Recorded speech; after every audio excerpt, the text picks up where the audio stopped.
हरे कृष्ण। तो now let's start chapter 5। Chapter 5 है कृष्ण कर्म योग, कृष्ण भावना भावित कर्म। तो इसका छोटा सा एक ओवरव्यू लेके चल लेते हैं। श्लोक, ये चैप्टर बहुत छोटा है। This has got only 29 shlokas, 29 ही श्लोक हैं इसमें। तो सबसे पहले वाले श्लोक में अर्जुन का एक प्रश्न है कि मैं संन्यास या कर्मयोग, ये प्रश्न है। अभी हम इसको डिस्कस करेंगे। फिर 2 से 6 तक अर्जुन जो है वो प्रश्न करते हैं, जो उसका भगवान उत्तर देते हैं कि निष्काम कर्म योग जो है वो इजी है, बजाय इसके कि संन्यास लेने के। फिर 7 से 12 में बताते हैं कि कैसे निष्काम कर्म योग जो है वो किया जा सकता है। फिर 13 से 16 में प्लेटफॉर्म ऑफ नॉलेज, कि इसमें ये दिस इज वेरी इंपॉर्टेंट, इसको आप देखिएगा कि हम जो भी कार्य करते हैं उसके अंदर में 3 कर्ता होते हैं। वो 3 कर्ता कौन है वो हम जब हम यहाँ पर पहुंचेंगे तब हम इसके बारे में डिस्कस करेंगे। फिर 17 से 26 तक के liberation by focusing on super soul, परमात्मा पे जब हम अपना पूर्णतया निर्भर करते हैं तो तब हमारे को मुक्ति की प्राप्ति हो सकती है। और मुक्ति की प्राप्ति का कोई अन्य भी मार्ग है तो 27 और 28 श्लोक में बताया जाएगा कि अष्टांग योग के द्वारा भी मुक्ति की प्राप्ति हो सकती है। फिर लास्ट में 29 श्लोक के शांति सूत्र है ये इस श्लोक, इस चैप्टर का सबसे महत्वपूर्ण श्लोक भी है कि शांति सूत्र है ये, कि जीवन के अंदर में जीव जो है, हम लोग जो हैं, जीव आत्माएं जो हैं, वो शांति जो है वो किस प्रकार से प्राप्त हम कर सकते हैं।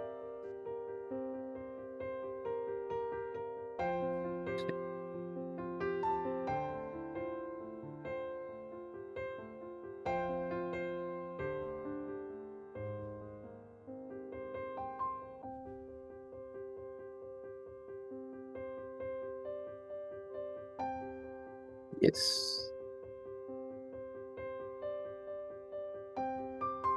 तो ये सबसे पहला जो प्रश्न है ये अर्जुन का, ये अर्जुन पूछ रहा है कि हे कृष्ण, आप पहले मुझे कर्म त्यागने को कहते हैं, फिर भक्ति पूर्वक कर्म करने का आदेश देते हैं। क्या आप कृपा करके मुझे निश्चित रूप से बताएंगे कि इन दोनों में कौन अधिक लाभप्रद है?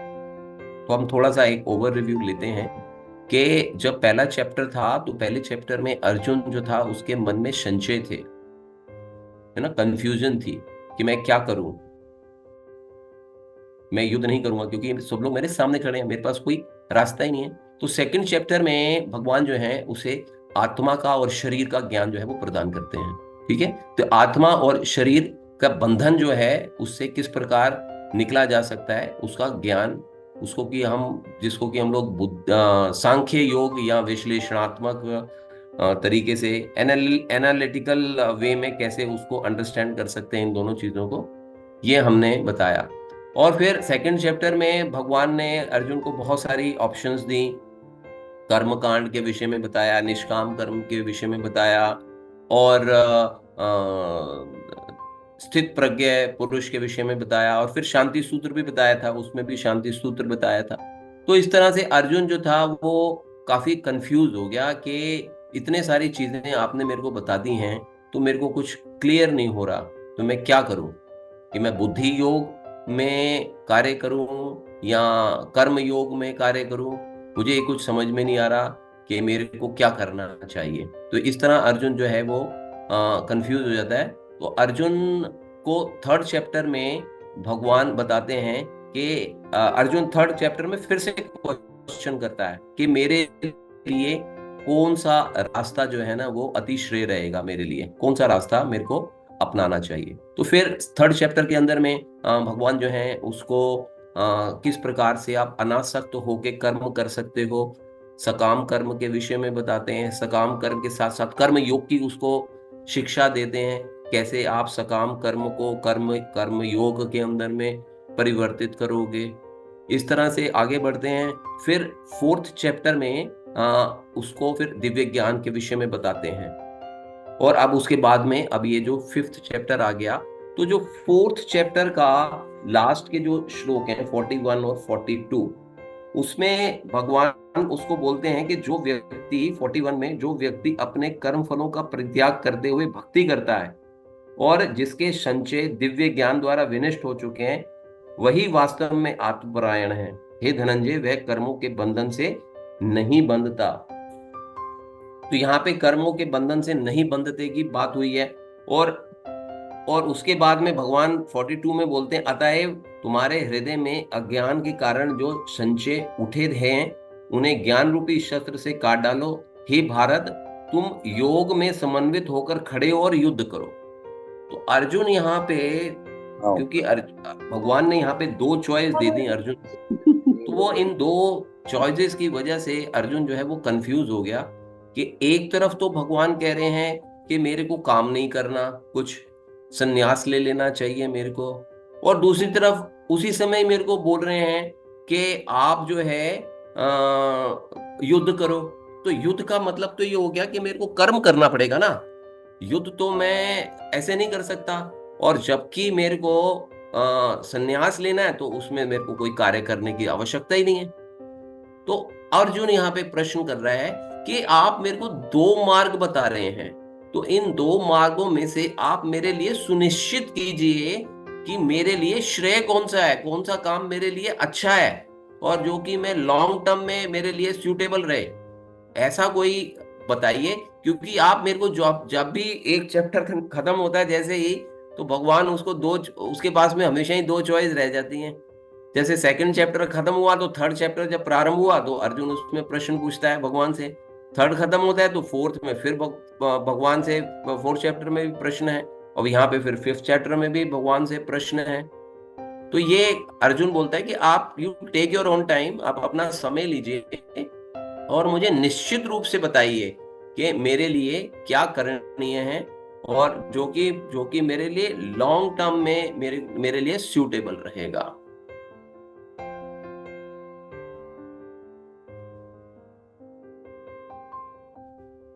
तो भगवान बताते हैं 5.2 और 3 में कि मुक्ति के लिए तो कर्म का परित्याग तथा भक्तिमय कर्म दोनों उत्तम है। क्योंकि वो दो चॉइस देते हैं भगवान उसको, अर्जुन को, कि एक तो भक्तिमय कर्म करो या कर्म का परित्याग। तो यहाँ पे अर्जुन कंफ्यूज है कि दोनों चीजें अलग अलग हैं, मैं कैसे मैं कैसे इसको समझूंगा। तो भगवान कहते हैं कि तुम्हारे लिए कर्म के परित्याग से भक्ति युक्त कर्म जो है वो श्रेष्ठ है। अर्जुन के पास में चॉइस है, लेकिन भगवान उसको सलाह दे रहे हैं या उसको एडवाइस कर रहे हैं कि आप अर्जुन क्या करो, आप संन्यास को छोड़ दो और आप भक्तिमय कर्म जो है ना उसको करो। तो अर्जुन पूछ रहा है कि वो मैं क्यों करूं या मैं कैसे करूं, वो मुझे जरा उसको भी समझाओ कि मेरे लिए, क्योंकि अर्जुन ने प्रश्न किया पहले प्रश्न में कि पहले श्लोक में कि मेरे लिए क्या श्रेयकर होएगा। तो भगवान कह रहे हैं कि जो सन्यासी होता है वह अपने कर्म फलों के साथ में या फिर कर्म का परित्याग करूं, सन्यासी बन जाऊं या भक्ति युक्त कर्म। तो भगवान यहाँ पे बताते हैं कि आपके लिए जो एडवाइस है वो भक्ति युक्त कर्म करो, क्योंकि सन्यासी जो है वो किसी चीज की इच्छा नहीं करता, कोई उसके मन में कोई भाव नहीं होता, वो सब प्रकार के द्वंद्वों से है जो मुक्त रहता है। तो सेकंड श्लोक में भगवान कहते हैं कि सकाम कर्म, जिसमें की है इंद्रिय तृप्ति में लगना, सकाम कर्म का अर्थ है इंद्रिय तृप्ति में लगना, ये बेसिकली बंधन का कारण बनता है। जब मनुष्य जो है शारीरिक स्तर को बढ़ाने का उद्देश्य से कोई कर्म करता है तो वो विभिन्न प्रकार के शरीरों में उसको क्या करना पड़ता है, ट्रांसफॉर्मेशन होती है उसकी। तो उससे क्या करना है, उससे बचना है। तो थर्ड श्लोक में बताते हैं कि जो पुरुष ना तो कर्म फल से घृणा करता है ना कर्म फल की इच्छा करता है वह नित्य सन्यासी माना जाता है। हे महाबाहु अर्जुन, ऐसे मनुष्य समस्त द्वंद्वों से रहित होकर वह बंधन को पार कर पूर्णतः मुक्त हो जाता है। तो कृष्णा कॉन्शियसनेस जो पुरुष है या जो भक्त है वो एक प्रकार से समझें तो हम वो नित्य सन्यासी ही है।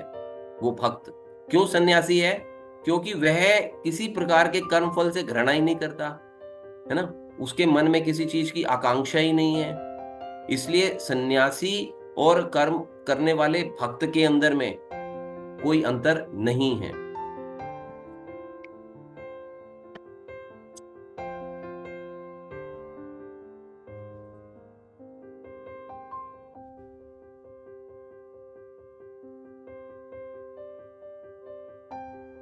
फिर भगवान कहते हैं कि अज्ञानी ही भक्ति, जिसको कि कर्म योग बोलते हैं, को भौतिक जगत में विश्लेषणात्मक अध्ययन, जिसको कि सांख्य बोला अभी मैंने बताया था आपको, से भिन्न कहते हैं। जो वस्तुतः ज्ञानी हैं वे कहते हैं कि इनमें से किसी भी एक मार्ग का भली भांति अनुसरण करता है, वह दोनों के फल को प्राप्त करता है। तो भगवान यहाँ पे बता रहे हैं अर्जुन के को बता रहे हैं कि अर्जुन, तुम कर्म से संन्यास लेने की बजाय कर्म का संन्यास लो। तो अर्जुन बोलता है ये क्या मतलब है, मेरे को समझ में नहीं आया। तो बोलते हैं कि इस तरह से कार्य करो कि जैसे सन्यासी यह समझकर कार्य करता है कि मेरे को उसका जो परिणाम होता है, उसकी इच्छा, उसका परिणाम क्या रहेगा, उसको उस चीज की टेंशन नहीं होती है सन्यासी को। जबकि कर्मी जो व्यक्ति होता है उसको उसकी टेंशन रहती है कि मैं जो भी अपने जीवन के अंदर में कार्य कर रहा हूं, तो उसका अगर मेरे को फल नहीं मिला तो मेरे लिए तो कार्य ही करना बेकार हो गया। तो फिर अर्जुन जो बोलता है कि तो फिर मेरा क्या कर्म है, मेरे को इसके विषय में बताओ। भगवान कहते हैं कि जो सन्यास है वो शरीर से वैराग्य अगर आप कर लेते हो तो आप ये सोचो कि आप प्रसन्न हो जाओगे। जैसे हमने पहले के चैप्टर में भी डिस्कस किया था कि मिथ्याचारी जो सन्यासी होता है, कि जो अभी उसका मन तो है विषयों में, विषय भोगों के अंदर में लगा हुआ, लेकिन अपने मन में ऊपर से वो भरुआ कपड़े पहन लेता है, तो वो सन्यासी नहीं है। तो वो कह रहे हैं कि ऐसा नहीं बनना है कि आपको सिर्फ सन्यास आपने ले लिया तो वो खाली सन्यास शरीर से अगर आपने ले लिया तो वो आपको प्रसन्न नहीं करेगा। लेकिन कर्म योग आत्मा के साथ में अगर आपका कोई संबंध अगर आप स्थापित कर लेते हो, जैसे कि भगवान ने सेकंड चैप्टर के अंदर में शरीर और आत्मा का ज्ञान के विषय में बताया, तो कह रहे अगर उस तरह का ज्ञान अगर आप प्राप्त कर लेते हो देन इट इज ओके। तो भक्ति में लगे बिना केवल समस्त कर्मों का परित्याग करने से कोई सुखी नहीं बन सकता। तो 5.5 में भगवान कहते हैं कि जो जानता है कि सांख्य अध्ययन मतलब आत्मा का ज्ञान द्वारा प्राप्त स्थान भक्ति द्वारा भी प्राप्त किया जा सकता है। ये बेसिकली दो चीजें हैं यहाँ पे। तो इसमें बताया जा रहा है कि एक सांख्य योग में हम जानते हैं अपने आप को समझते हैं कि हम शरीर नहीं, हम आत्मा है। और भक्ति योग में हम क्या करते हैं, भक्ति योग में हम अपने कर्मों को पूर्णतया भगवान को जो है समर्पित कर देते हैं। इसके लिए एक एग्जाम्पल है कि दोनों काम भगवान कह रहे हैं कि अगर ये दोनों काम जो है वो सिमिल्टेनियसली हो जाएंगे। अर्जुन के मन में प्रश्न है कि ये दोनों काम सिमिल्टेनियसली कैसे हो सकते हैं। तो भगवान यहाँ पे बताते हैं, एक उदाहरण देते हैं 5.5 में।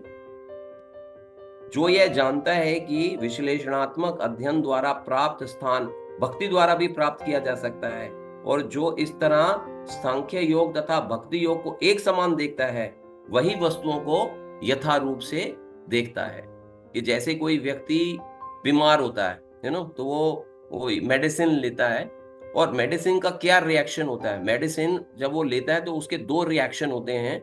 मेडिसिन एक काम क्या करती है कि जो उसकी जो चोट लगी हुई है उसको ठीक करती है, और उसके साथ साथ उसको क्योर तो करती है, साथ में वो शरीर के अंदर में शक्ति भी प्रदान करती है कि वो उस चीज से लड़ सके। तो दोनों काम जो होते हैं सिमिल्टेनियसली चलते हैं। तो भगवान यहाँ पे बता रहे हैं कि अगर आप कर्म से संन्यास ले लोगे, कर्म योग करते हुए कर्म से संन्यास ले लोगे, तो तुम्हारे को दोनों के फल जो हैं वो साथ साथ मिल जाएंगे।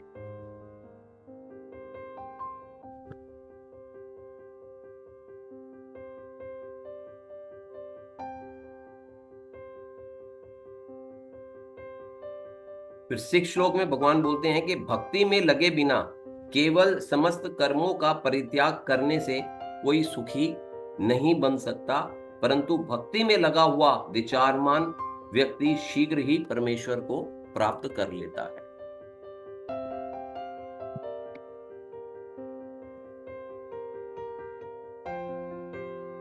तो अब अर्जुन के मन में प्रश्न आ रहा है। अब ये जो 7 श्लोका से लेके 12 श्लोका तक है, वो निष्काम कर्म योग या कर्म बंधन से मुक्ति कैसे हो सकती है, उसके विषय में यहाँ पे भगवान चर्चा करने जा रहे हैं। तो अब अर्जुन के मन में फिर से एक जिज्ञासा जागृत होती है। अर्जुन पूछता है कि लेकिन फिर मुझे ये समझ में नहीं आया कि काम करना क्यों है मेरे को। काम करने के लिए कोई कारण भी तो रहे। तो यहां पे भगवान बोलते हैं कि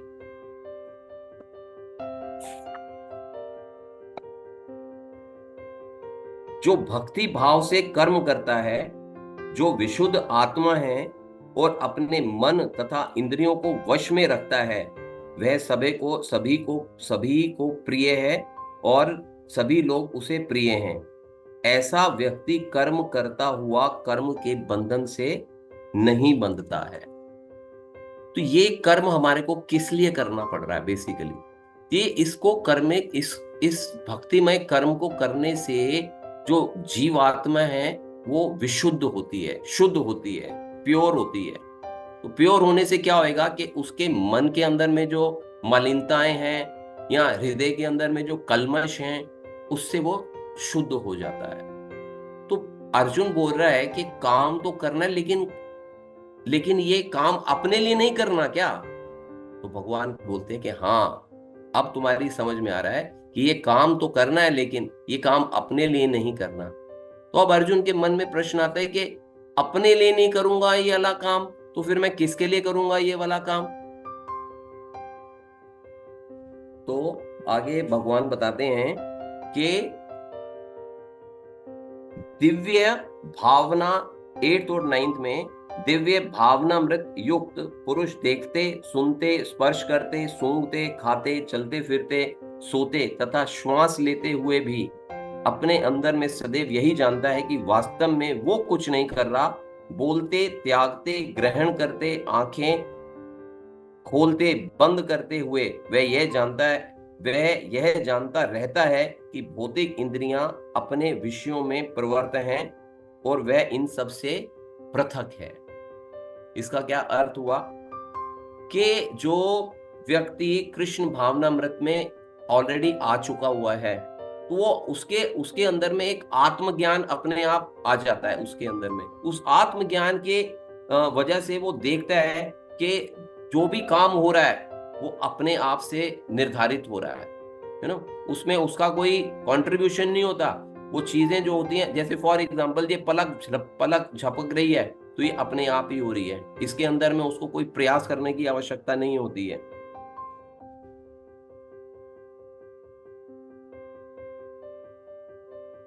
तो कर्म किस प्रकार से करना चाहिए?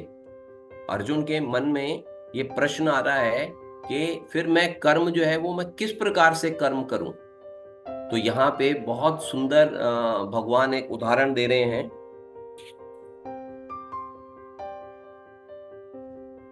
कि जो व्यक्ति कर्म फलों को परमेश्वर को समर्पित करके आसक्ति रहित होकर अपना कर्म करता है, वह पाप कर्मों से उसी प्रकार अप्रभावित रहता है जिस प्रकार कमल पत्र जल से अस्पर्श रहता है।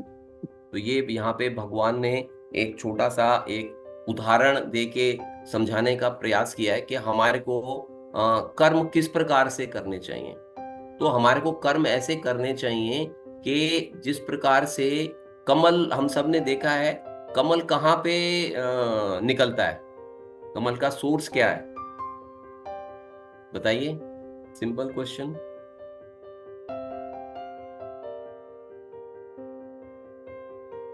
प्रेमंजल, यू कैन आस्क।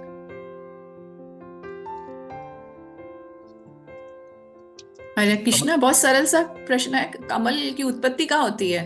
कीचड़ में, जल में, पेड़ों पे। हाँ जी, कीचड़ में होती है। जल में, कीचड़ में, जल में नहीं, कीचड़ में।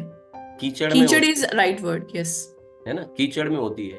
तो अर्जुन कह रहा है यहाँ पे कि भगवान यहाँ पे बता रहे हैं कि आपको इस प्रकार से कार्य करना है कि आपके आसपास में सारा जैसे कीचड़ है, तो कीचड़ में जैसे कमल खिलता है और उसको कोई प्रभाव नहीं पड़ता, वो अपनी सुंदरता जो है वो खोता नहीं है, अपने आप को खोता नहीं है, उसकी आइडेंटिटी उस कीचड़ के अंदर में भी बनी रहती है। तो आप इस प्रकार से काम करो कि जैसे कमल पत्र जल में रहते हुए भी उससे, कीचड़ में रहते हुए भी उससे अस्पर्श रहता।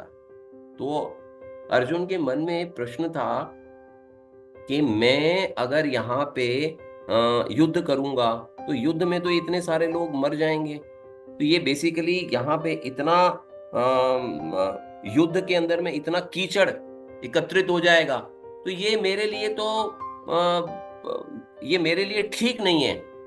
मैं इसका, आप कह रहे हो कर्म तो करो, लेकिन ये मेरे पे इसका प्रभाव आएगा। तो भगवान यहाँ पे बोल रहे हैं कि इस प्रकार से आपको कर्म करना है।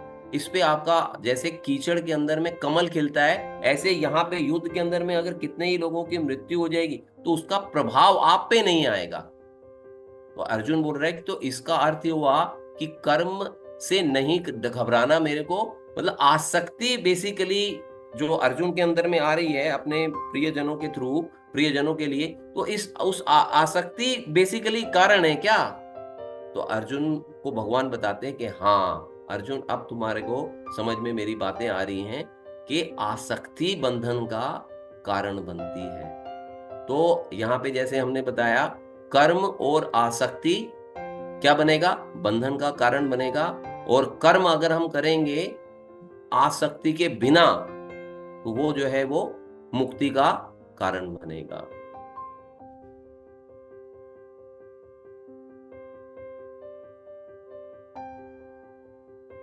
इलेवेंथ में भगवान बोलते हैं कि योगी जन आसक्ति रहित होकर मन, बुद्धि तथा इंद्रियों के द्वारा भी केवल शुद्धि के लिए कर्म करते हैं। और भक्ति रस अमृत सिंधु के अंदर में एक एग्जाम्पल आती है, एक में बताया गया है कि अपने शरीर, मन, बुद्धि और वाणी तथा अन्य इंद्रियों से कृष्ण भावनामृत में कर्म करता हुआ व्यक्ति इस संसार में मुक्त ही रहता है, भले ही वह तथाकथित अनेक भौतिक कार्यकलापों में व्यस्त क्यों ना हो। तो जो कृष्णा कॉन्शियसनेस के अंदर में दो लोगों के कार्य जो हैं वो एक समान लगते हैं हमारे को। तो एक व्यक्ति ऑफिस जा रहा है, दूसरा व्यक्ति भी ऑफिस जा रहा है, वो भी नौकरी कर रहा है, वो भी नौकरी कर रहा है, लेकिन उनकी जो चेतना है, उनकी जो कॉन्शियसनेस है, उसके अंदर में डिफरेंस है, उस कॉन्शियसनेस के अंदर में डिफरेंस है। एक व्यक्ति जो है वो अपने लिए कार्य कर रहा है, एक व्यक्ति कार्य कर रहा है वो भी अपने लिए कर रहा है, लेकिन वो क्या सोच के कर रहा है कि ये कार्य मैं भगवान की प्रसन्नता के लिए मैं कर रहा हूं।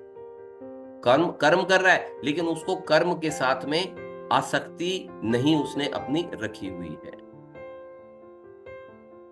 फिर 12th के अंदर में भगवान बोलते हैं, निश्चल भक्त शुद्ध शांति प्राप्त करता है क्योंकि वह समस्त कर्मफल मुझे अर्पित कर देता है। नाउ दिस इज इंपॉर्टेंट ना, कि जो भक्त है वो भी कार्य करता है, लेकिन वो क्या करता है, उसके कर्मफल भगवान को अर्पित कर देता है। किंतु जो व्यक्ति भगवान से युक्त नहीं है और जो अपने श्रम का फल कामी है, वह बंध जाता है। तो यहाँ पे बता रहे हैं कि जो एक कृष्ण भावना भावित जो व्यक्ति होता है वो देहात्म बुद्धि वाले व्यक्ति के जैसा उसका व्यवहार नहीं होता। वो वैसा नहीं है कि जैसा देहात्म बुद्धि वाला व्यक्ति है, वो अपने सारे के सारे कार्य जो है वो कृष्ण को अर्पित करते हुए करता है।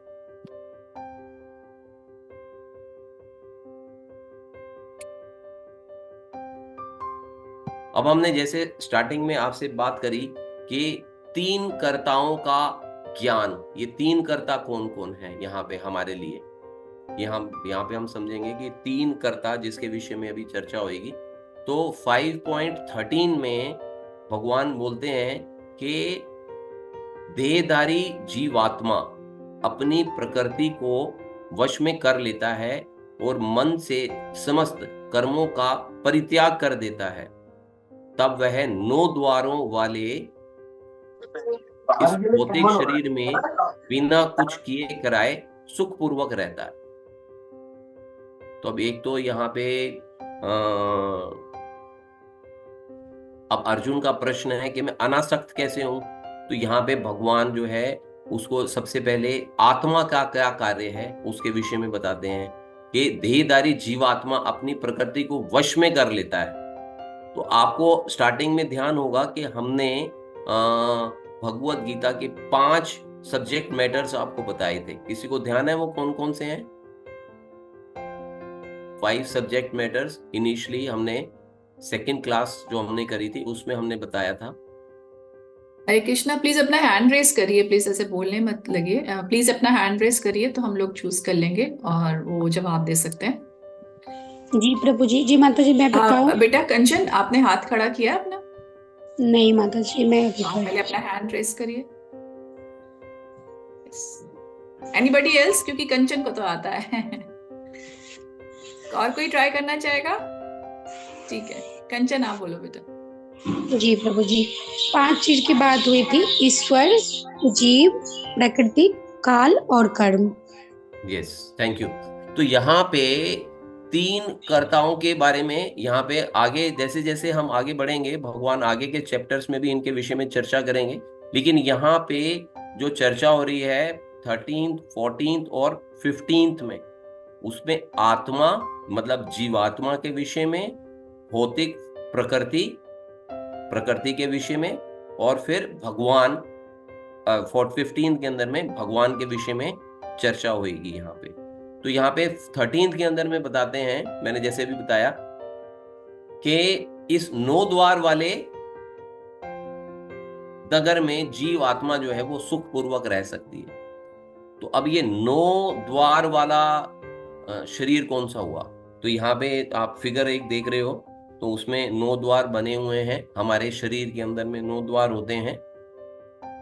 तो ये 9 द्वार हैं। 2 आंखें हैं हमारी, 2 नथुने हैं, 2 कान हैं, एक मुंह है, एक गुदा और उपस्थ, एनस एंड जेनिटल्स हमारे जो होते हैं। तो ये बेसिकली 9 द्वार हैं। अब जीव आत्मा जो है वो अगर अपने आप को कर्ता मान लेता है तो वो इन 9 द्वारों के अंदर में सुखी नहीं है, और अगर वो अपने आप को कर्ता नहीं मानता है तो इन 9 द्वारों के अंदर में सुखी रह सकता है। तो शील प्रभुपाद जो है इसके तात्पर्य में बताते हैं कि मनुष्य अपनी आध्यात्मिक प्रकृति को भूल जाने के कारण ही वह अपने को शरीर समझ बैठता है, इसलिए कष्ट पाता है। जो ही कोई कृष्ण भावनामृत को प्राप्त होता है तुरंत ही वह शारीरिक कार्यों से सर्वथा विलग हो जाता है। ऐसे संयमित जीवन में जिसमें उसकी कार्य प्रणाली में परिवर्तन आ जाता है वह 9 द्वारों वाले नगर में सुखपूर्वक निवास करता है। ये प्रभुपाद ने अपने 13 श्लोक के तात्पर्य में बताया। प्रभुपाद के तात्पर्य इसमें बहुत इंपॉर्टेंट है। अब 14th में ये अब यहाँ पे बताता है प्रकृति का क्या कार्य होता है। भौतिक प्रकृति, शरीर रूपी नगर का स्वामी देहधारी जीवात्मा ना तो कर्म का सृजन करता है, ना लोगों को कर्म करने के लिए प्रेरित करता है, और ना ही कर्म फल की रचना करता है। यह सब तो प्रकृति के गुणों द्वारा ही किया जाता है।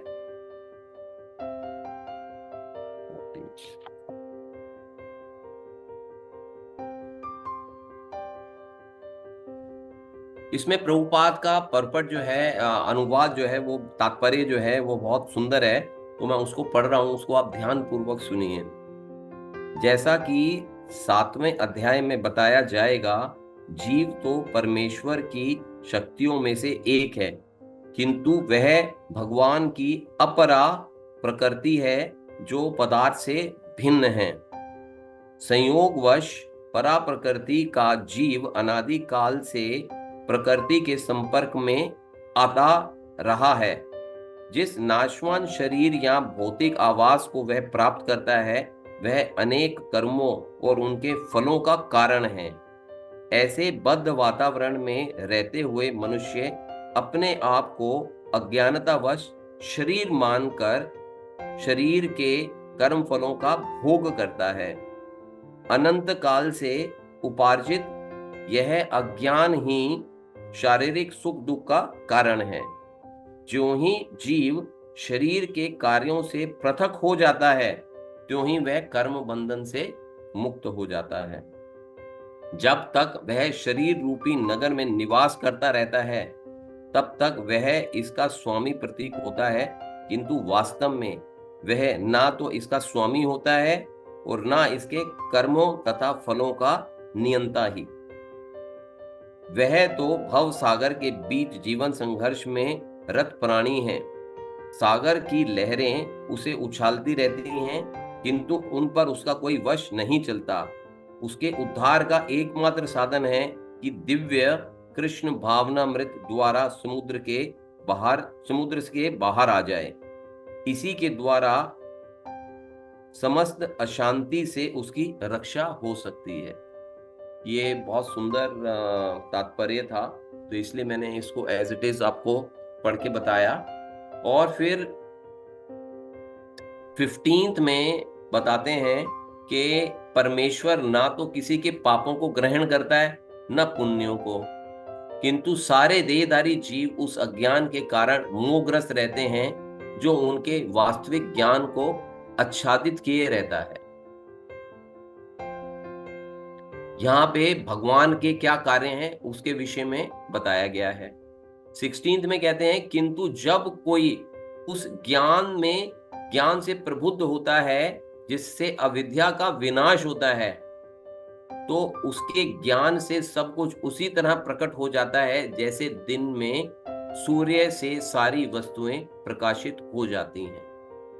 यहाँ पे जीव को ज्ञान का बोध होता है। तो ये आप एक फिगर, ये तो 2 फिगर्स आप देख रहे हो यहाँ पे। लेफ्ट वाली फिगर में तो 9 जो द्वार हैं उसके विषय में बताया गया है, और राइट वाली फिगर जो है उसमें आप देख रहे हो कि बेसिकली हमारा जो संबंध है अजीब आत्मा का परमात्मा के साथ में और इस प्रकृति के साथ में क्या संबंध है। यहाँ पे इसके विषय में बताते हैं कि जीव आत्मा जो है ना, वो आप और हम जो हैं वो इच्छा जागृत करती है। उसके अंदर में ना इच्छाएं होती हैं, विभिन्न प्रकार की इच्छाएं होती हैं, और वो जब उसके मन के अंदर में वो इच्छाएं जागृत होती हैं तो जो भगवान है वो उसको सैंक्शन कर देते हैं, अप्रूव।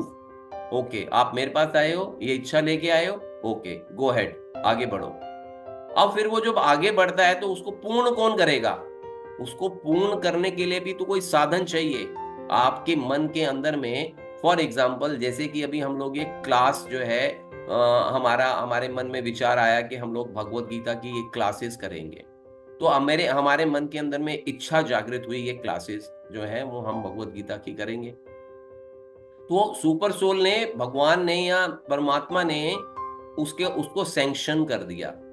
अब उसको सैंक्शन तो कर दिया, अब उसको इम्प्लीमेंटेशन के लिए भी तो हमारे को चीजें चाहिए। तो वो चीजें हमारे को कौन प्रोवाइड कर रहा है? वो चीजें जो है हमारे को प्रकृति जो है वो प्रोवाइड करती है। फॉर एग्जाम्पल, जैसे कि मैं लैपटॉप के थ्रू आपको ये प्रेजेंटेशन दे रहा हूं, तो ये लैपटॉप कहां से आया? मैंने तो नहीं बनाया, यू नो। तो ये लाइट कहां से आ रही है, और दूसरी चीजें कहां से मिल रही हैं, दूसरे साधन कहां से मिल रहे हैं, लोग कहां से आ रहे हैं, कैसे लोग अरेंज होंगे इसको सुनने के लिए। तो ये सारा का सारा जो कार्य है ये प्रकृति कर रही है। ये सारा कार्य जो है वो प्रकृति के द्वारा हो रहा है। तो ये basically this is a combination in. अगर कोई ये सोचे कि मैं सारे कार्य कर रहा हूं, मैंने इच्छा करी और मेरी इच्छा से कार्य हो रहा है, मतलब I am becoming a doer basically.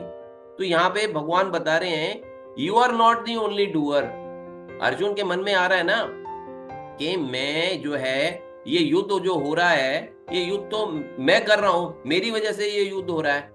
और अगर मेरे को ही शांति नहीं मिलेगी, मेरे को सुख नहीं मिलेगा, जो अर्जुन का जो सेकंड आर्गुमेंट था कि इंजॉयमेंट नहीं मिलेगी मेरे को, तो अगर मेरे को ही इंजॉयमेंट नहीं मिलेगी, तो यहाँ पे भगवान उसको ये बताने का प्रयास कर रहे हैं कि जो भी चीजें होती हैं उसमें अगर जीव ये सोचे कि ये सिर्फ मेरे करने से ही हो रही है, तो ऐसा संभव नहीं है। तो इसके अंदर में 3 एलिमेंट्स जो हैं वो इन्वॉल्व होते हैं। ठीक है, आपकी इच्छा सबसे पहले, और उसके बाद परमात्मा जो है, भगवान जो है, उसको सैंक्शन कर देते हैं और फिर प्रकृति जो है उसको इम्प्लीमेंट करने में हमारी मदद करती है। तो कोई ये सोचे कि मैं अकेला ही सब कुछ कर लूंगा, तो भगवान कह रहे हैं that is not possible. So this is a combination. तो इस कॉम्बिनेशन को हमारे को ध्यान में रखना पड़ेगा।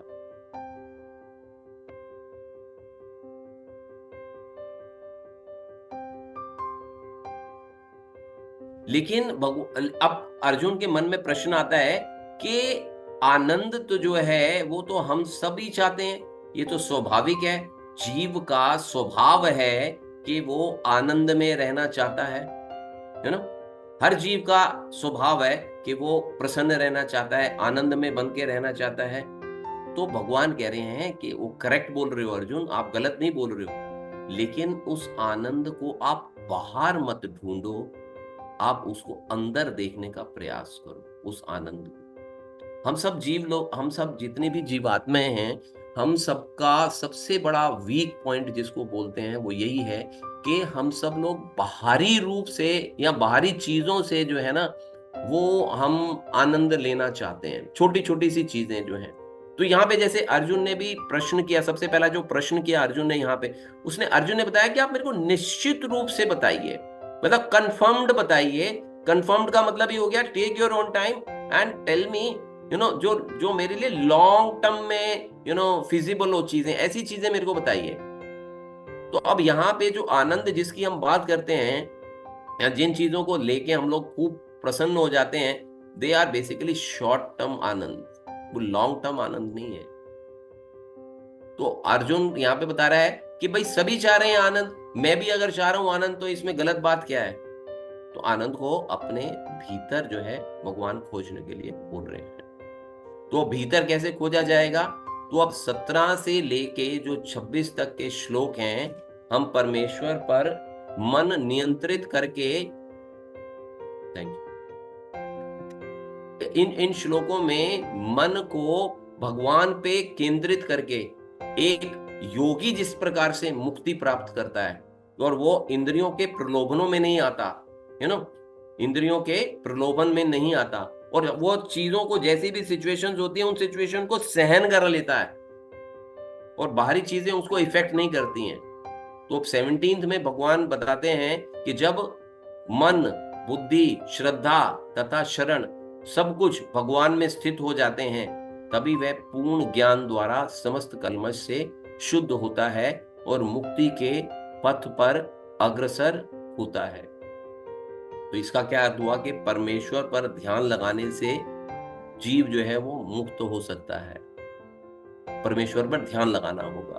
ध्यान कैसे लगाएगा कि मन, बुद्धि और उसके साथ साथ श्रद्धा, ये आवश्यक है ना। आवश्यकता, शरण, सब कुछ भगवान में स्थिर होना चाहिए।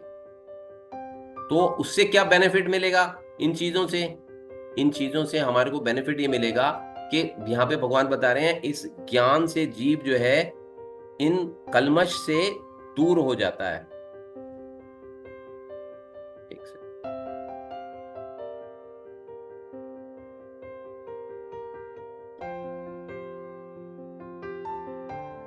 समस्त कल्मश से शुद्ध हो जाता है, और शुद्ध होने के बाद में क्या है कि मुक्ति की राह पे जो है वो आगे बढ़ना शुरू कर देता है। फिर भगवान उसको बोलते हैं कि आनंद की खोज की प्रवृत्ति को बाहर से भीतर की ओर देखने का प्रयास करो और आत्मा को दोबारा से निर्देशित करो। तो वो कैसे निर्देशित करूं, अर्जुन के मन में प्रश्न आ रहा है कि अर्जुन, मैं कैसे कैसे देखूं उन सब चीजों को, अपने अंदर मैं कैसे देखूं। वो कह रहे हैं कि ध्यान के द्वारा, अपने भीतर में जब हम भक्ति में या कोई किसी भी कार्य को जब हम करते हैं, तो उसके लिए हम लोग एक प्रण करते हैं पहले, फिर हम लोग उस पे विचार करना जो है प्रारंभ करते हैं, फिर उसको इम्प्लीमेंट करते हैं। तो ये सारी चीजों के प्रोसेस के अंदर में है ना, उसके ऊपर हमारा ध्यान जब तक केंद्रित नहीं होता, तब तक हम उससे मुक्त नहीं हो पाते हैं।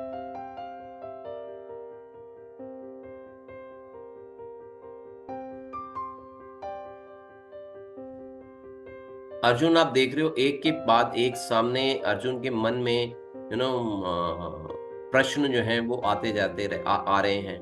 तो अब 18th में भगवान बोलते हैं कि विनम्र साधु अपने वास्तविक ज्ञान के कारण एक विद्वान तथा विनीत ब्राह्मण, गाय, हाथी, कुत्ता तथा चंडाल को समान दृष्टि या समभाव से देखते हैं। आत्म साक्षात्कारी पुरुष की समान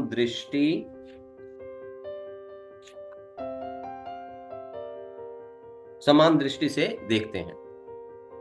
तो यहाँ पे अब साधु पुरुष के गुण बताए गए हैं कि ये गुण आपको डेवलप करने हैं। ये गुण कैसे डेवलप करोगे आप? कि आपके पास में जो कुछ भी आप देखोगे उसको समान दृष्टि से जो है आप देखोगे, है ना। तो अब वो समान दृष्टि से कैसे देखेगा आपने बता दिया, क्योंकि बहुत ही मुश्किल है इस चीज को अपनी लाइफ के अंदर में इंप्लीमेंट करना कि हर व्यक्ति को आप एक समान दृष्टि से देखो। तो अर्जुन के मन में प्रश्न है कि क्या मैं दुर्योधन को, धृतराष्ट्र को एक ही दृष्टि से देखूं? मैं तो नहीं देख पाऊंगा उन लोगों को एक ही दृष्टि से। आप बोलो कि युधिष्ठिर को और भीम को एक दृष्टि से देखना है तो वो तो मैं देख लूंगा, लेकिन आप बोलो कि नहीं दुर्योधन को और धृतराष्ट्र को एक ही दृष्टि से देखना है तो मैं कैसे समान दृष्टि से देखूं? ये मेरी समझ में नहीं आएगा। तो मैं ऐसी दुनिया से मैं किस प्रकार से मेरा कार्य जो है किस प्रकार से ऐसे ये जो क्वालिटी है ये मैं अपने अंदर में किस प्रकार से डेवलप कर पाऊंगा? यहाँ कोई मेरे को ऐसा एग्जाम्पल देके बताइए कि जिसके अंदर में ये गुण हो, है ना। ऐसे व्यक्ति के क्या लक्षण होते हैं जिसके अंदर में इस प्रकार के गुण हो, ताकि मैं भी उन चीजों को अपने अंदर में डेवलप कर पाऊं। तो फिर भगवान उसको बताना शुरू करते हैं कि जो व्यक्ति जो है प्रिय या अप्रिय वस्तु को पाकर विचलित नहीं होता, है ना। कोई जो उसकी पसंद वाली चीज है या नापसंद चीज है उसको पाकर विचलित नहीं होता, उस जो कि स्थिर बुद्धि है और मोह से रहित है, वो स्थित है अपनी जगह पे और किसी चीज से उसको मोह नहीं है, और भगवत विद्या को जानने वाला पहले से ही भ्रम में स्थित रहता है। उसको मालूम है कि मेरे शरीर के अंदर में परमात्मा स्वरूप भगवान जो है वो बैठे हुए हैं, और फिर वो क्या करता है कि शरीर और आत्मा में अंतर के भ्रम में नहीं पड़ता। सुनने में हमारे को लग सकता है कि ये तो बड़ा डिफिकल्ट है, इन सब क्वालिटीज को कैसे है ना हम लोग अपने अंदर में डेवलप करेंगे। लेकिन भगवान बताते हैं आगे वाले नेक्स्ट चैप्टर में 6th चैप्टर में आएंगे जब हम, तो भगवान बताएंगे कि ये सारी चीजें हम किस प्रकार से अपने अंदर में डेवलप कर सकते हैं। फिर क्या कि भौतिक इंद्रिय सुख की ओर आकृष्ट नहीं होता। ये तो बड़ा डिफिकल्ट काम है, हम लोगों को तो भौतिक इंद्रिय सुख के अतिरिक्त कुछ और समझ में ही नहीं आता। हम तो बहुत आकृष्ट रहते हैं, हर चीज हमारे को चाहिए। यहाँ पे बता रहे हैं कि जो भौतिक इंद्रिय सुख से जीव जो है आकृष्ट नहीं होता। और फिर क्या है कि सदैव समाधि में रहकर अपने अंदर में आनंद का अनुभव करता है, बाहरी सुखों से विरक्त और आंतरिकता की ओर ध्यान केंद्रित करता है। बुद्धिमान मनुष्य दुख के कारणों में भाग नहीं लेता। हम लोग क्या कहते हैं कि हम लोग दुखों को इनवाइट करते हैं अपने पास में, हम लोग इनवाइट करते हैं कि आ जाओ, सुख भोगने के लिए दुखों को भी इनवाइट करते हैं हम साथ में। लेकिन यहाँ पे बता रहे हैं कि ऐसा व्यक्ति दुखों के कारणों में भाग ही नहीं लेता। और क्या, भोगों का आदि तथा अंत होता है। कोई भी चीज होएगी उसका आदि भी होएगा और अंत भी होएगा, तो इसलिए उसमें भाग ही नहीं लेता। तो ये गुण जो है अर्जुन को बताते हैं कि व्यक्ति के लक्षण है बेसिकली। तो ये लक्षण है कि ये इन चीजों को जब आप अपने अंदर में डेवलप कर लोगे तब आप क्या बन जाओगे, तब आप सब जीवों को संभाव से देखोगे। तो यहाँ पे एक ब्राह्मण का एग्जाम्पल जैसे 18th श्लोक के अंदर में बताया गया है कि विनम्र साधु पुरुष अपने वास्तविक ज्ञान के कारण, ये बेसिकली क्या है, ये सारी चीजें ये ज्ञान है। ये ज्ञान है हमारे सबके लिए।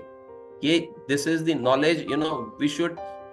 ऐसा नहीं होता कि ये सारी चीजें असंभव होती हैं जीव के लिए, ये सारी चीजें संभव होती हैं, लेकिन ये ग्रेजुअली जब हमारी समझ में आ जाता है, जब हम एक्सेप्ट करना शुरू कर देते हैं कि हाँ जी, मैंने ये परिवर्तन जो है अपने अंदर में करने हैं, जब हम इन चीजों को एक्सेप्ट करते हैं, तब हम इन चीजों को अपने अंदर में डेवलप कर सकते हैं। खाली सुनने मात्र से, अगर हम खाली जैसे हमने इस क्लास को सुन लिया और हम सोचे कि ओहो ये तो बहुत बढ़िया चीजें बताई गई हैं, लेकिन this is not for me, this is for Arjun, ये तो अर्जुन के लिए थी, अर्जुन को बताई गई हैं, मेरे लिए नहीं बताई गई हैं। These are very difficult.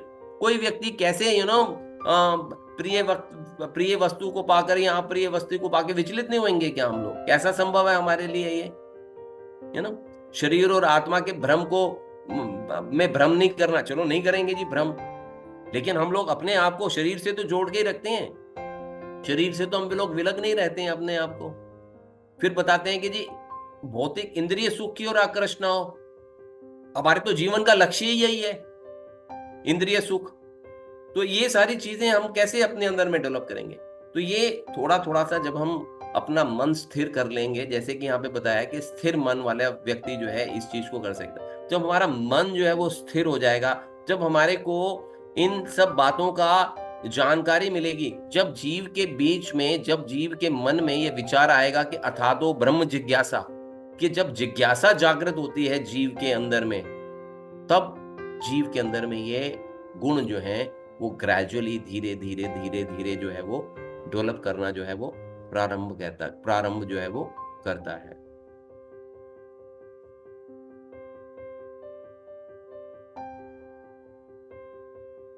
Nineteen श्लोक में बताया है कि शास्त्रों के अनुसार भगवान में कोई दोष नहीं है, भगवान निर्दोष हैं, क्योंकि वे आसक्ति अथवा घृणा से रहित हैं। इसी प्रकार जब जीव आसक्ति अथवा घृणा से रहित होता है तो वह भी निर्दोष बन जाता है और वैकुंठ जाने का अधिकारी हो जाता है। ऐसे व्यक्ति को पहले से ही मुक्त मानना चाहिए।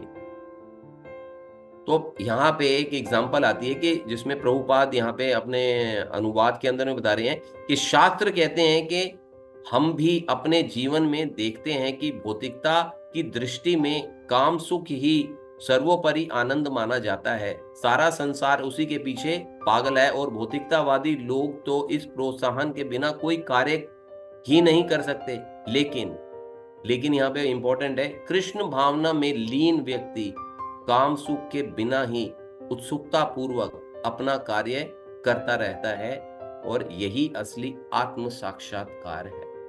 तो जीव को, हम लोगों को क्या करना है अपने जीवन के अंदर में?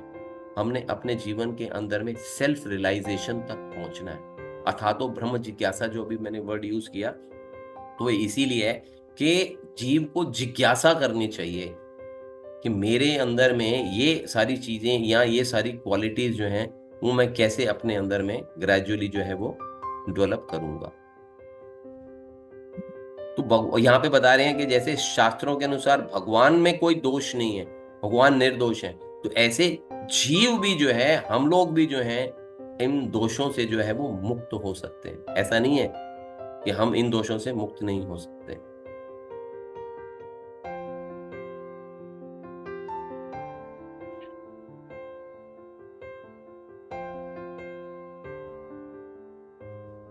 फिर 23rd में बताते हैं कि यदि इस शरीर को त्यागने के पूर्व कोई मनुष्य इंद्रियों के वेगों को सहन करने तथा इच्छा एवं क्रोध के वेग को रोकने में समर्थ होता है तो वह संसार में सुखी रह सकता है। जीव, वो अर्जुन के मन में अब ये प्रश्न आता है कि इस शरीर को त्यागने से पूर्व मनुष्य इंद्रियों को वेगों को सहन करे, ये कैसे संभव है ना? हर समय के इंद्रियों के वेगों को किस प्रकार से हम लोग सहन कर सकते हैं? क्योंकि जीव के अंदर में आनंद लेने की जो इच्छा है वो तो बनी ही रहती है, वो हमेशा ही बनी रहेगी। तो भगवान बता रहे हैं कि उसको जो है वो आप सहन करना सीखो। है ना। और जो चीजें, जो अर्जिस जो आ रही हैं, उन अर्जिस पे कार्य नहीं करना। उन अर्जिस पे कब तक कार्य नहीं करूंगा? जो वेग आ रहे हैं मेरे शरीर में, उन पे मैं कब तक कार्य नहीं करूंगा? तो भगवान कहते हैं कि इन वेगों को आपने जीवन भर उन पर, उनको सहन करना है, उन पे कार्य नहीं करना। तो ये वेग किस प्रकार के वेग हो सकते हैं, है ना। तो आत्म साक्षात्कारी जो है वो किस प्रकार के कार्यों को रोकने का प्रयास करता है? तो हमारे शास्त्र बताते हैं कि ये वेग हैं वाणी का वेग, क्रोध का वेग, जिनको कि हम लोग क्रोध कंट्रोल नहीं कर पाते, जब हम बोलते हैं तो किसी को क्रोध आ जाता है, तो क्रोध में जो कुछ भी बोलता है, वाणी का वेग, वाणी उससे कंट्रोल नहीं होती है, क्रोध वो कंट्रोल नहीं होता जीव से। फिर मन का वेग, मन के अंदर में बहुत सारे अच्छे गंदे विचार जो हैं वो उत्पन्न होते हैं जीव के अंदर में। फिर उदर का वेग, पेट, ये वेग हैं। और फिर उपस्थ का वेग, जेनिटल्स के जो हमारे अर्जेस रहती हैं। फिर जिह्वा का वेग, जीभ का जो वेग होता है। तो ये बेसिकली जो चीजें हैं, ये हमारी इंद्रियों की ये बेसिकली वेग हैं, ये अर्जेस रहती हैं हमारी इंद्रियों की। तो इनको भगवान क्या कह रहे हैं कि इनको हम थोड़ा सा ब्रॉड माइंडेड करेंगे तो ये गुण जो है ये हम अपने अंदर में भी डेवलप कर सकते हैं।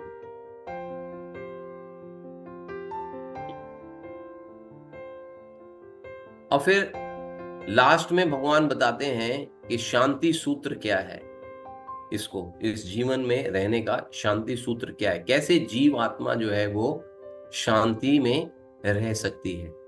तो इसको सब लोग साथ साथ में एक दफा बोलेंगे इस श्लोक को।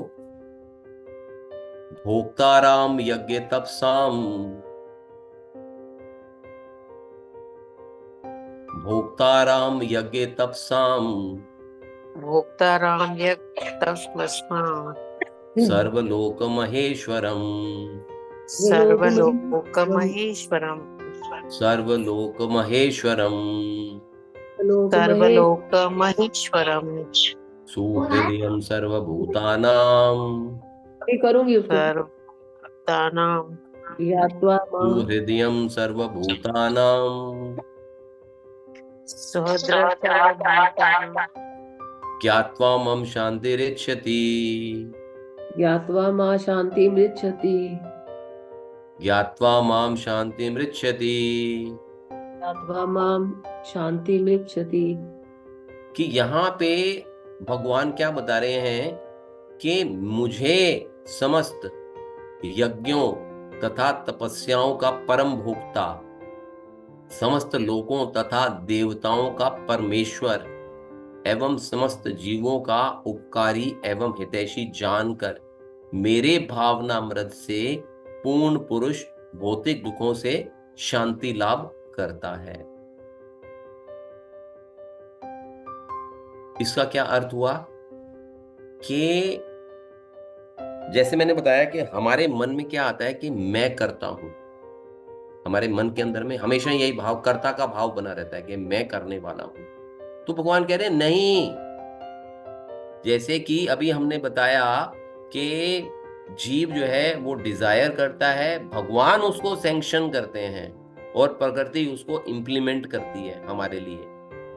तो यहाँ पे भगवान बोलते हैं कि मुझे समस्त, जब आप कोई कार्य कर रहे हो तो मुझे समस्त यज्ञों तथा तपस्याओं का परम भोक्ता, I am the enjoyer, you are not the enjoyer. भगवान बता रहे हैं आई एम द इंजॉयर, मैं भोक्ता हूं, तुम भोक्ता नहीं हो, तुम भी भोक्ता हो, लेकिन आई एम द परम भोक्ता। हम लोग भोक्ता हैं और भगवान क्या है? भगवान परम है, ट्रांसेंट है, भगवान परम भोक्ता है, समस्त लोकों तथा देवताओं का परमेश्वर है। भगवान क्या है? भगवान की यहाँ पे क्वालिटी है, हमारे को जो समझने को सुनने को यहाँ पे मिल रही है कि भगवान क्या है? जितने भी लोग हैं, जितने भी देवता हैं, देवी देवता हैं, उन सब के भगवान क्या है? परमेश्वर हैं, उनके ईश्वर हैं, उनके भगवान हैं वो। और समस्त जीवों, मतलब आप और हमारे जैसे जितने भी 84 लोग योनियों की में जितने भी जीव हैं, जितने भी जीव हैं, जरूरी नहीं है इसमें क्या है खाली मनुष्यों की बात हो रही है, जितने भी प्रकार की 84 लोग जीव योनियां हैं, समस्त जीवों का उपकारी हूं मैं। भगवान बता रहे हैं कि मैं समस्त जीवों का उपकारी हूं और हितैषी हूं, उन सबका हितैषी हूं। उपकारी का क्या मतलब हो गया? मैं उन सबका मित्र हूं, उन सबका शिव चिंतक हूं मैं। मेरे ऐसा व्यक्ति एवं हितैषी जानकर मेरे भावनामृत से पूर्ण पुरुष भौतिक दुखों से शांति लाभ करता है। देखिए, सोचने की, विवेक की या चेतना जो होती है, जिस प्रकार की मनुष्य की चेतना है, वो किसी की और की चेतना नहीं है। वो केवल मनुष्य योनि में ही प्राप्त हो सकती है और किसी योनि में प्राप्त नहीं हो सकती है। ऐसा विवेक और चेतना कि जिसमें कि जीव जो है अपने आप को जान सके, भगवान को जान सके, प्रकृति को जान सके, क्या कर्म कर रहा है उसको जान सके, और काल को, टाइम को समझ सके, जो कि भगवत गीता के 5 एलिमेंट्स हैं। ये विवेक केवल और केवल जो है वो जीवात्मा में ही है, मतलब मनुष्य शरीर के अंदर में ही है। ये सारी चीजें किसी और योनि के अंदर में ये चीजें पॉसिबल नहीं है। शील प्रभुपाद ने इस श्लोक का उपयोग किस प्रकार से किया? उन्होंने इसको बोला कि ये शांति सूत्र है। प्रभुपाद ने क्या किया? प्रभुपाद ने ना इस श्लोक को लिख के, इसको ऐसा लिख के ना उसके पैम्फलेट बनवाए और उसके पैम्फलेट डिस्ट्रीब्यूट कराए, ताकि लोगों को इस बात का पता चले कि जो कृष्ण है ना, हम अपने आप को भोक्ता मान रहे हैं कि हम भोक्ता नहीं है, कि कृष्ण है भोक्ता, वो परमेश्वर हैं, वो शुभ चिंतक हैं हम सबके। और हम उस रूप में अगर हम उनको स्वीकार कर लेंगे, अगर हम कृष्ण को उस रूप में जब हम स्वीकार कर लेंगे, तो हमारे मन के अंदर में अपने आप ही जो शांति जो है वो हमारे अंदर में आएगी। बेसिकली हम लोग क्या करते हैं? हम शांति को बाहर ढूंढने का प्रयास करते हैं। हम शांति को एक्सटर्नल चीजों के अंदर में या बाहर ढूंढने का प्रयास करते हैं। ऑल्दो शांति जो है इट इज इंटरनल, ये आंतरिक है, ये आंतरिक है, ये इंटरनल है, ये हमारे अंदर है शांति, जिसको कि हम बाहर ढूंढने का प्रयास कर रहे हैं, पदार्थों में या शरीरों में ढूंढने का प्रयास कर रहे हैं, वस्तुओं में ढूंढने का प्रयास कर रहे हैं। ये जितनी भी चीजें हैं, ये सारी की सारी चीजें ये स्थायी नहीं है। These are not permanent. There is nothing permanent in this world. हम खुद परमानेंट नहीं है। हम खुद अपने आप को जीव देखे, जीव जो है वो स्वयं को देखे, क्या जीव स्वयं परमानेंट है? जब जीव स्वयं ही परमानेंट नहीं है, तो how other things can become permanent? यही हमारे दुख का कारण है कि हम लोग जो है, जो चीजें दुख देने वाली हैं, हमारे को लगता है कि हम लोग उसी में सुख है हमारे को, और हम अपने अंदर में देखने का प्रयास ही नहीं करते हैं।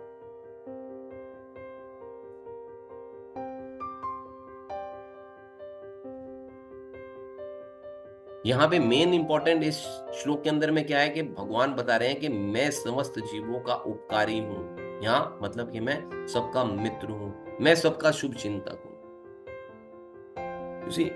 हम लोग बेसिकली किसके पास जाते हैं अपना दुख शेयर करने के लिए, या हमारे को कोई भी प्रॉब्लम होती है तो हम किसके पास जाते हैं? सबसे पहले हम किसको फोन करते हैं, किसके पास में जाना पसंद करते हैं?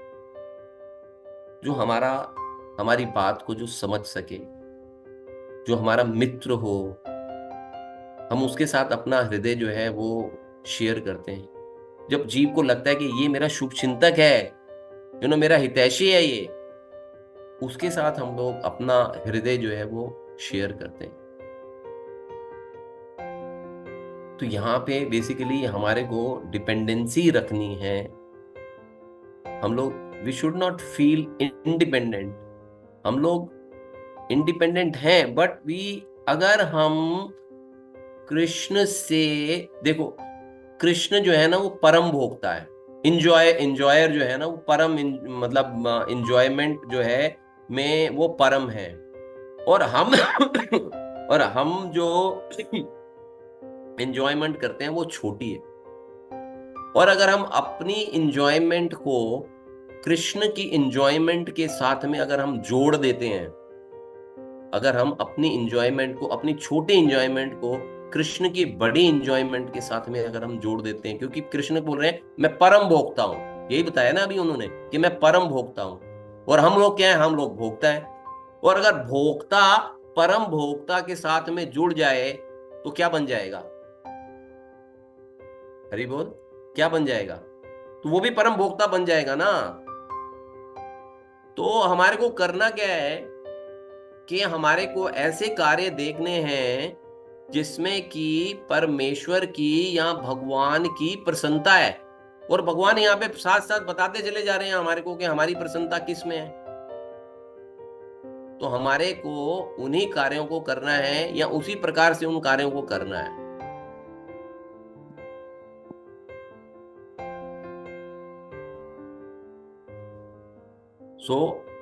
इसका कंक्लूजन क्या निकला? कंक्लूजन ये निकला इस कर्म संन्यास योग का या कर्म योग कृष्ण भावना भावित कर्म का, इस चैप्टर का कंक्लूजन ये निकला कि अनासक्ति जो है वो एक योग है। अनासक्ति चीजों के प्रति या किसी भी वस्तु के प्रति या मनुष्यों के प्रति या किसी जीव के प्रति जो भी हम लोग अनासक्त होते हैं, डिटैच होते हैं ना, basically detachment, the art of detachment is a yoga, is a kind of yoga. The art of detachment is a kind of yoga. उससे हमारे को क्या प्राप्त होगा? आपको क्या प्राप्त होगा? उससे आपको आंतरिक सुख और शांति की अनुभूति होगी। उससे आपको आंतरिक सुख मिलेगा, इटर्नल सुख मिलेगा, जो कि नेवर एंडिंग होगा, जिसका कि कभी अंत नहीं होएगा। ऐसा सुख प्राप्त होएगा आपको और शांति अनुभव होएगी। तो इस चैप्टर के अंदर में टेक अवे पॉइंट्स क्या क्या हैं कि विश्वास रखना और अपनी श्रद्धा जो है वो बनाए रखना। अपनी श्रद्धा को डगमगाए ना।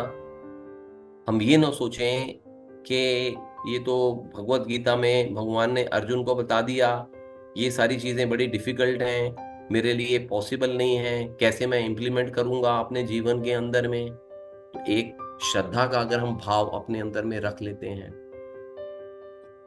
जब एक पिता जो है ना, जो जब बच्चे को ऊपर उछालता है तो हवा में रहता है बच्चा, लेकिन बच्चे के अंदर में ना एक श्रद्धा, एक विश्वास रहता है कि मैं नीचे, मेरे पिता जो है ना वो मेरे को नीचे नहीं गिरने देंगे, जमीन पे नहीं गिरने देंगे, मुझे पकड़ लेंगे। और वो जब उसको, बच्चे को ऊपर हवा में उछालते हैं तो बच्चा रोता नहीं है, बच्चा हंस रहा होता है उस समय।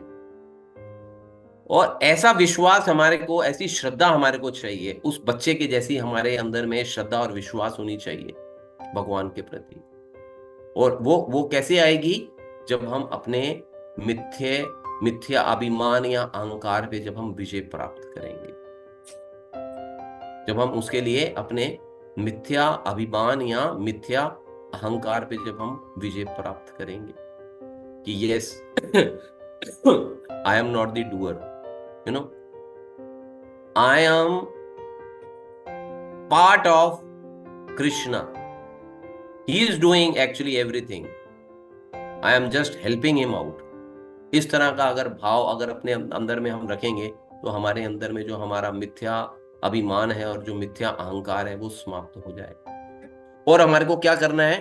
और हमारे को भीतर से जुड़ने का प्रयास करना है, you know, आंतरिक रूप से, ना कि बाहरी रूप से। आंतरिक रूप से चीजों को हमारे को प्रयास करना है, अपना संबंध जो है भगवान के साथ आंतरिक रूप से प्रयास करें हम लोग जोड़ने का। वो कैसे होएगा? उसके लिए पहला जो प्रयास रहेगा वो एक्सटर्नली रहेगा, वो भारी भारी तौर से ही रहेगा। और वो ग्रेजुअल प्रोसेस है, धीरे धीरे धीरे धीरे करके जब हम माला करते हैं, जापा माला जब हम करते हैं, हरे कृष्ण महामंत्र का जब हम जप करते हैं, तो बेसिकली क्या करते हैं हम उसके अंदर में जब हम बैठ के शांत भाव से आंखें बंद करके हरे कृष्ण कृष्ण कृष्ण हरे हरे, हरे राम राम राम हरे हरे, हम क्या हो रहा है बेसिकली वो हम अंदर से जुड़ने का प्रयास कर रहे हैं। बेसिकली हम लोग क्या कर रहे हैं, हम लोग internally we are trying to make a connection with super soul. Soul is trying to make a connection with super soul. That is my job actually. When I am doing this, I am feeling blessed. मेरे को आप देखिए, there are two things. One is enjoyment, and second is pleasure, and third is blissfulness. आपको मेरी बात समझ में आ रही है ना? आनंद जो है, सबसे पहले आनंद है, इंजॉयमेंट है, खुश होता है जीव, फिर प्लेजर है, उसको आनंद मिलता है, फिर ब्लिसफुलनेस है, परम आनंद मिलता है उसको। तो जब हम भगवान के साथ में जब हम जप करते हैं तो उसमें हमारा जो रिलेशनशिप है वो ब्लिसफुलनेस की फीलिंग आती है हमारे को उसके अंदर में। कोई बोल सकता है कि नहीं मेरे को तो नहीं आती है, बट आएगी, ग्रेजुअली आएगी। जैसे कि हमारे शास्त्रों में एग्जाम्पल मिलती है कि जो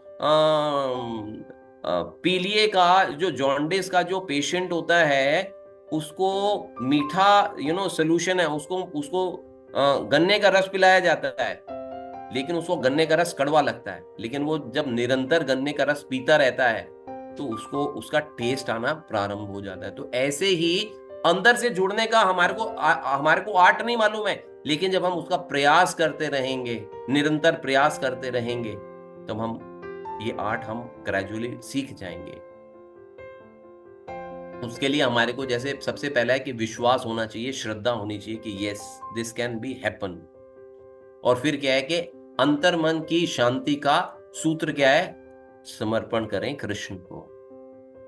जैसे कि मैंने अभी एग्जांपल दिया कि जब बच्चे को ऊपर उछालते हैं तो बच्चा घबराता नहीं है, पूरा समर्पित रहता है कि हाँ आप उछाल लो और ऊपर उछाल लो, मेरे को एक दफा नहीं आप 10 दफा उछाल लो, बच्चा हर बारी हंसता ही है। तो ऐसा एक आत्मसमर्पण जो है वो हमारे अंदर में कृष्ण के प्रति होना चाहिए। और फिर इंपॉर्टेंट श्लोक जो है वो यही है, भोक्ताराम यज्ञ तपसाम सर्वलोक महेश्वरम सुहृदयम सर्वभूतानाम ज्ञात्वा मम शांति रिच्छति। कि भगवान को ही परम भोक्ता मानना है हम लोगों ने। और अगर हम इस आर्ट को अगर हम अडॉप्ट कर लेते हैं, इस आर्ट को हम अपने जीवन के अंदर में अडॉप्ट कर लेते हैं और धीरे धीरे उनको अपने अंदर में उन गुणों को लाने का प्रयास करते हैं, या इसका सबसे अच्छा जो प्रोसेस होता है ना, उसका सबसे अच्छा प्रोसेस ये होता है कि हमारे को अपने अंतरात्मा में देखना है और अपने जो अवगुण है ना हमारे अंदर में, जो डेफिशिएंसीज हैं, जो वीक पॉइंट्स हैं या जो वीकनेसेस हैं, you note down those weaknesses on a paper, note down those weaknesses and start working on weaknesses कि हाँ जी मेरे को ये चीजें जो हैं अपने अंदर से हटानी है। एक तो ये तरीका है इसको। दूसरा तरीका क्या है कि भूल जाओ कि आप में वीकनेसेस है कोई, ठीक है ना। भगवान ने जो जो चीजें बताई है ना, फिर आप उसको फॉलो करना शुरू कर दोगे। जब हम उसको फॉलो करना शुरू कर देंगे तो वो जो वीकनेसेस हैं वो अपने आप सबसाइड होनी शुरू हो जाएंगी। Are you getting me? Then जो वीकनेसेस हैं, जो भगवान ने प्रोसेस बताया, when we will follow that process, then those deficiencies, those problems, वो ग्रेजुअली अपने आप सबसाइड होनी शुरू हो जाएंगी।